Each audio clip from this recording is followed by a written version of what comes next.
নমস্কার বন্ধুরা, উর্মিলা কিচেন আজ একটি নতুন রেসিপি নিয়ে এসেছি। পাতাকপি দিয়ে মুরগির ছালের চচ্চড়ি। কড়াইতে তেল দিয়ে দিলাম, তেলটা গরম হয়ে গেছে। হাফ চামচ জিরে দিয়ে দিলাম, 3টে শুকনো লঙ্কা দিয়ে দিলাম, 2টো দারচিনি দিয়ে দিলাম, 3টে লং দিয়ে দিলাম, কয়েকটা গোলমরিচ দিয়ে দিলাম। হালকা আঁচে জিরেটা ভেজে নেব। জিরেটা ভাজা হয়ে গেছে, 2টো পেঁয়াজ কুচি করে রেখেছিলাম, পেঁয়াজগুলো তেলের উপরে দিয়ে দিলাম। পেঁয়াজটা একটু ভেজে নেব।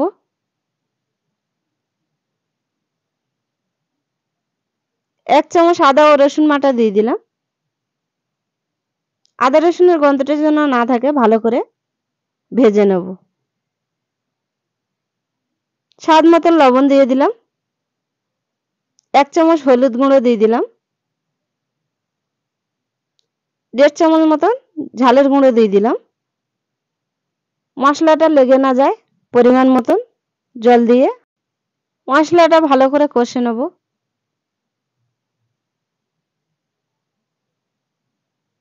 মশলাটা প্রায় কষা হয়ে গেছে। একটা টমেটো কেটে রেখেছিলাম, দিয়ে দিয়েছি। এবার ভালো করে টমেটোটা ভেজে নেব। মশলাটা ভালো করে কষা হয়ে গেছে।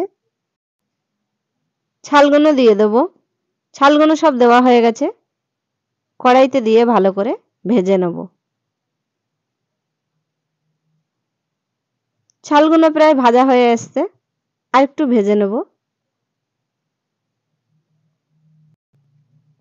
কেটে রাখা পাতাকপি ও আলু একসঙ্গে দিয়ে দেব। সবজিগুলো সব দেওয়া হয়ে গেছে। সবজিগুলো সব একসঙ্গে দিয়ে ভালো করে কষে নেব। সবজিগুলো কষতে থাকতে হবে।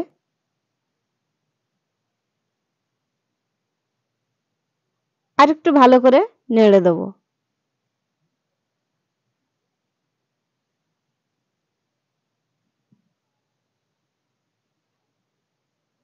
পাতাকপির থেকে জল বেরিয়েছে, জলটা ভালো করে শুকনো করে নেব।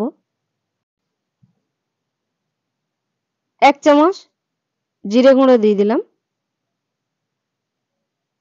আর একটু ভালো করে নেড়ে দেব। সবজিটা কালার কিন্তু খুব সুন্দর লাগছে। আপনারা চাইলে বাড়িতে এইভাবে বানিয়ে খেতে পারেন।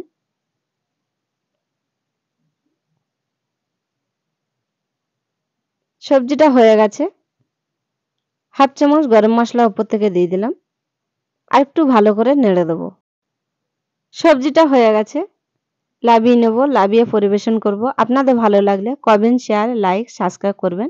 আপনারা ভালো থাকবেন, সুস্থ থাকবেন।